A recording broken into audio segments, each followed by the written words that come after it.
Yes, Senator for Nairobi, you had some clarifications to sort. Honorable Speaker, I was under the impression that we were also expecting the CS for education today. Maybe you can clarify what happened, because communication from the Secretariat had indicated as much, and there were questions that were directed at the CS. Uh, Senator for Nairobi, that is the problem of not attending your committee meetings. You're a member of SBC, and this is a matter that was discussed at Speaker, SBC. I'm not a member of the SBC, please. I attend committee meetings. Okay. Don't soil my reputation. You know that I left the SBC after serving for 2 sessions. Okay, if you left SBC, then let me give you what transpired. Please, but Speaker, you have to withdraw that. I do attend committee meetings because my reputation is on the line. If it was a slip of the tongue, you just admit, Honorable Speaker. Uh, Senator for Nairobi, do not go no overreach. Please, I understand that you served in SBC committee, and it is only recently that you left that particular committee, and therefore you may not have the advantage of knowing what transpired yesterday at SBC. Just to inform you that when SBC sat yesterday, it considered a letter that was written by the CS Education. It is true what you said that indeed the CS of Education was expected to appear before the House this morning. However, in that particular letter, he indicated that he will be involved in the drama gala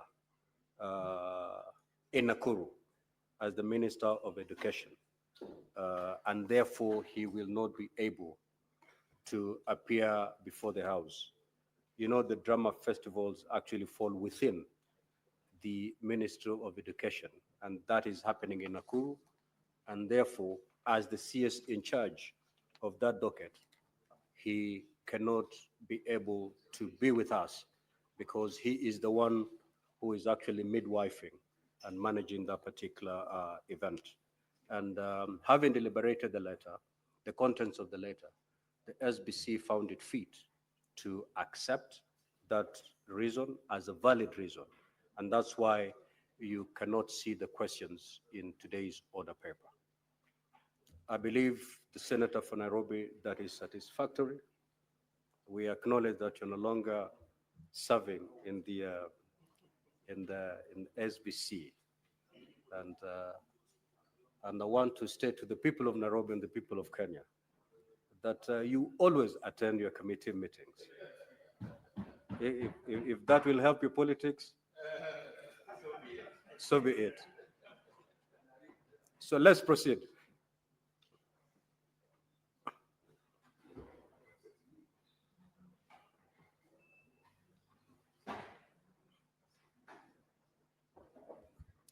Thank you, Mr. Speaker, sir. I stand to raise a question in the Minister for Information, Communication and Digital Economy. Question number 055. A, could the Cabinet Secretary state the strategies in place for the establishment of network connectivity in Todanyang, Merukuka, Natete, Pepeimukat, Natira, and surrounding areas to facilitate real-time security response and support the Kenya Defence Force, National Police Service, and local community. B, as the means to engage with telecommunication providers such as Safaricom and Airtel to fast-track the deployment of communication masts and system in these high-risk locations, and if so, what are the timelines for completion? C, what actions are being taken to ensure that the security agencies, including KDF and NPR, have reliable and secure frequencies and communication channels to respond effectively to security threats in the region? And D, what immediate intervention will the ministry take to bridge the communication gap before the full deployment of network infrastructure. Thank you, Mr. Speaker, sir. Honorable CS, you may now proceed to respond. Thank you, Mr. Speaker. And indeed, as you said, I am familiar with this area, and I shall respond with your permission, Mr. Speaker. On the first question on establishment, and Mr. Speaker, kindly allow me to mention that there is an annotated document which was forwarded in this morning, and the only difference between the first answer and this one is where we have said certain things will happen. I asked my ministry to be able to put those things in perspective of time allocation for when those things will be done. So with your permission, I may respond, sir. The ministry, through the authority,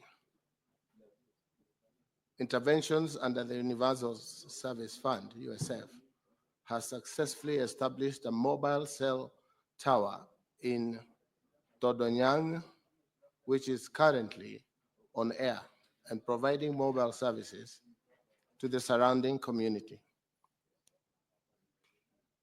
Mr. Speaker, the authorities' coverage, according to the authorities' coverage data, Natira sublocation enjoys over 80% area coverage. To further address connectivity needs, the authority will conduct quality of service assessment, which will be done within the month of June 2025 in Marikuka, Natete, Lopei Mukat, Mr. Speaker, and Natira. The outcomes of these assessments will inform structured engagements with mobile network operators aimed at enhancing service delivery in the identified areas. On question B, Mr. Speaker, whether the ministry engaged in telecommunication providers such as Safaricom and Airtel to fast-track the deployment of communication masts and systems in these high-risk areas. In response, Mr. Speaker, yes, indeed. In line with the regulatory mandate, the authority requires licensed operators to extend services through universal service obligations embedded in their licensing conditions. Additionally, Mr. Speaker, the authority has provided direct support through USF, facilitating the deployment of mobile network infrastructure in such areas, notably under the Cellular Mobile USF project as follows, Mr. Speaker. 1, Phase 1 extended mobile cellular services to 10 sublocations, namely Nakoret, Nakurio, Lokangai, Lokudule, Lopusiki, Naposomuru, Kapus, Naipa, Loikipetot, Arengan, and Nadome, which is Silale. Phase 2, Mr. Speaker, technology is covered, Todonyang is covered under Phase 2 that has extended cellular mobile services to 13 sublocations, namely Loreng, Lortit, Puch, Nanam, Oropoi, Loremiet, Loitanit, Tondonyang, Kataboy, Lorengelup, Kayamanik, Loduat, Namorapuv, and 5 sublocations within this phase, namely Kangitit, Ngilukia, Katilia, Loperot, and Kalapata are still under the acquisition and are scheduled for implementation in the financial year of 25-26, Mr. Speaker. Phase 3 plans to cover 10 sub-locations, namely Loboy, Lomiyan, Liwan, Kaitadet, Nadunga, Lokipoto, Loito, Mogila, Lotubai, Ekidor, and are still under site acquisition and are scheduled for implementation in the financial year 2026-2027, Mr. Speaker. Phase 4 plans to cover 16 sub-locations, namely Lochor Edome, Atala Kamusio, Tukwel, Lochar, Ekeni, Katiko, Riakamor, Kokiselei, beg your pardon, Mr. Speaker, Nachukui, Lomekwi, Kitelomate, Namor Kirionok, Tarach, Kanaudong, Napiakar, Koyasa, Kaitede, and these that are still under tendering. These ones are still under tendering and are scheduled for implementation in the financial year of 2027-2028. On question C, the actions to ensure security agencies, including KDF and NPR, have reliable and secure frequencies and communications, Mr. Speaker. In response, Mr. Speaker, the authority assigns dedicated and secure frequencies to security agencies upon formal request. These frequencies are located on an exclusive basis, thereby ensuring reliable interference-free and secure communication channels for national security operations. On the next question, Mr. Speaker, about immediate interventions to bridge the communication gap before the full deployment of network infrastructure. In response, Mr. Speaker, the authority plans to undertake a field assessment within the month of June 2025 in the areas identified as established current communication gaps and requirements.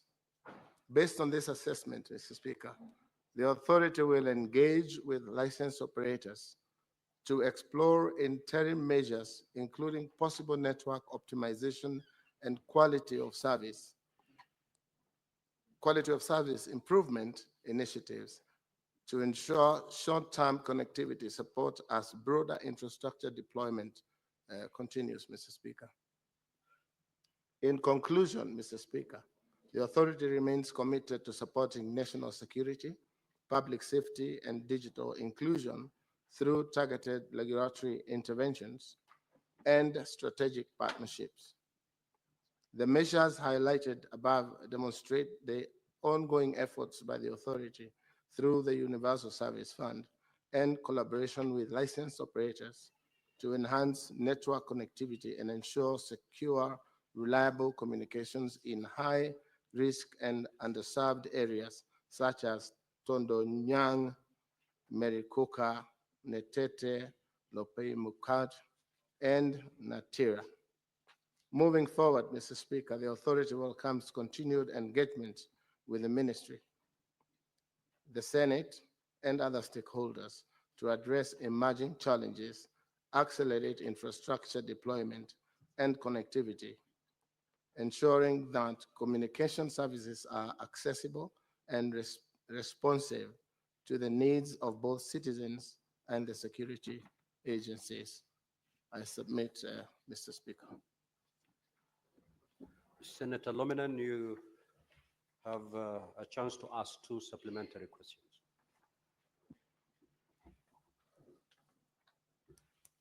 Chair, my supplementary question, after listening to the submissions of the Cabinet Secretary, could the Cabinet Secretary explain to this Senate why has been the delay of establishing network in the border areas of Turkana County, and even not Turkana County alone, even in the nation.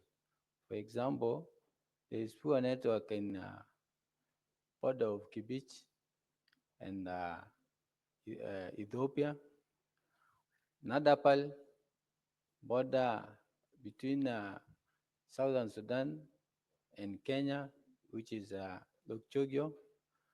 At the same time, in Logriama, called a place called Urum, which is bordering Uganda and Kenya. And this delay of net establishment of network in those border areas has really uh, became cumbersome for security forces to act when a problem or incident has happened. It becomes difficult for them to assist the citizen in that place. So when will the ministry establish a border network to confirm to the citizen that security services will be available anytime? Honorable CS, you may respond. Mr. Speaker, I appreciate the supplementary question.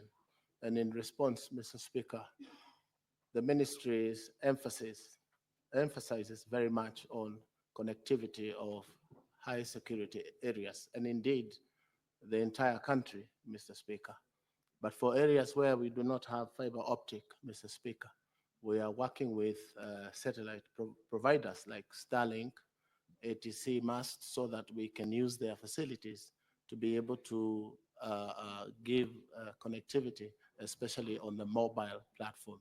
But you realize, Mr. Speaker, that we have a plan to run 100,000 kilometers of fiber optic. But on those areas where there are security issues, we rely on our collaboration, Mr. Speaker, with the other providers like ATC, Safaricom, Starlink, those that have capacity to do satellite provision of services. Mr. Speaker, I submit. Senator Daniel Manzo. Thank you, Mr. Speaker. Let Now, me first- Honorable CS, just note down the questions because I'm going to allow about 10 senators to ask